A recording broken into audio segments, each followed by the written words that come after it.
Do you know the history of underwear? Ancient Egyptians had shenty, Romans wore subligaculum, and the medieval world embraced braies and chausses before the introduction of the codpiece during the Renaissance. Through it all, one element remained consistent, covering up a man's private parts.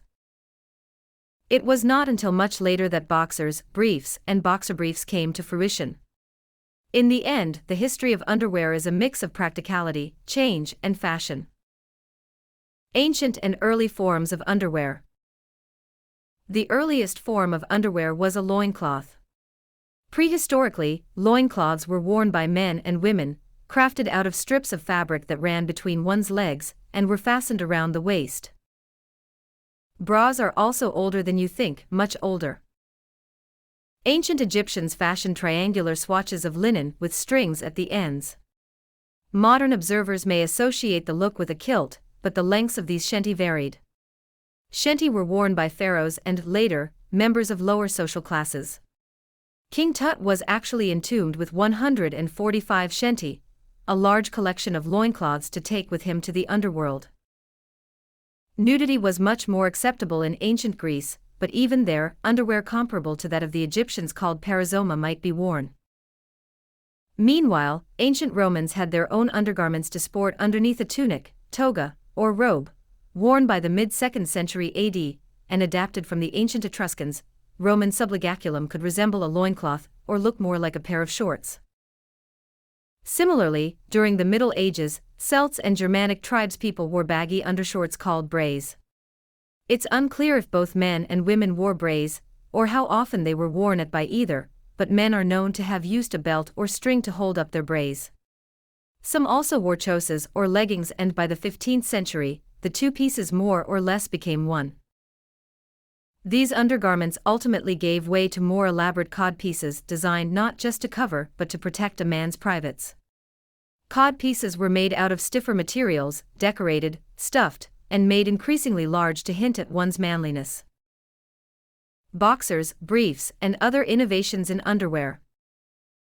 But the need for fabric garments to wear under tunics and the like remained. By the early 19th century, pantaloons emerged as a practical part of any outfit for men and women because they kept outerwear clean by absorbing dirt and sweat. This time period also brought the introduction of union suits, predecessors of long johns and onesies, to meet the needs of both men and women. Men could wear blouses and shirts on the outside, while women could do away with their corsets, stockings, and garters. This was useful as industrialization meant that more men and women were working in factories. When bicycles hit the streets, jockstraps offered additional support to riders as they pedaled along bumpy streets. The first jockstraps, named for straps worn by bicycle jockeys, were introduced in 1874. Underwear and sporting goods remained linked in the early 20th century thanks to Jacob Gollam and his elastic waistband swimsuits and boxing trunks, an innovation that gave rise to boxing shorts as underwear. Boxers weren't all that popular at first, but not so for briefs, which were also developed in the early 20th century.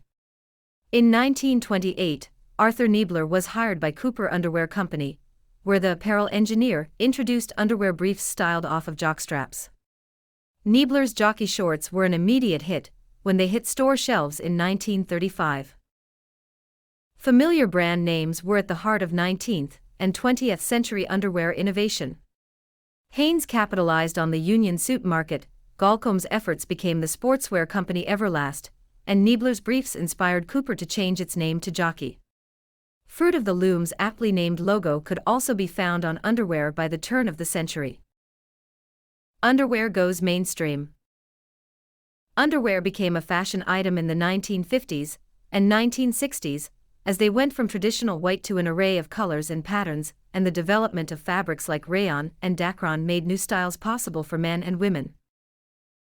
As a result, underwear advertisements became more explicit, and bikini briefs and nylon thongs soon accompanied tidy whities, as Niebler's jockey shorts would later be called, in marketing campaigns.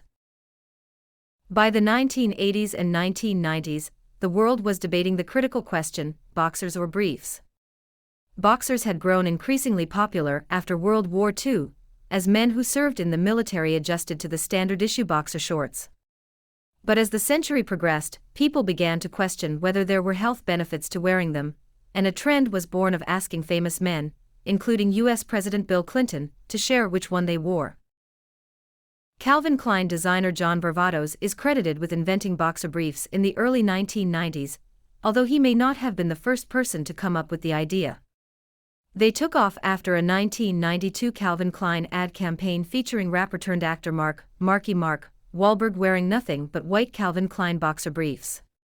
The explicit ads, shot by photographer Herb Ritz, stoked controversy and, in the process, made Calvin Klein a household name in underwear. Thanks for watching. Don't forget to like and subscribe.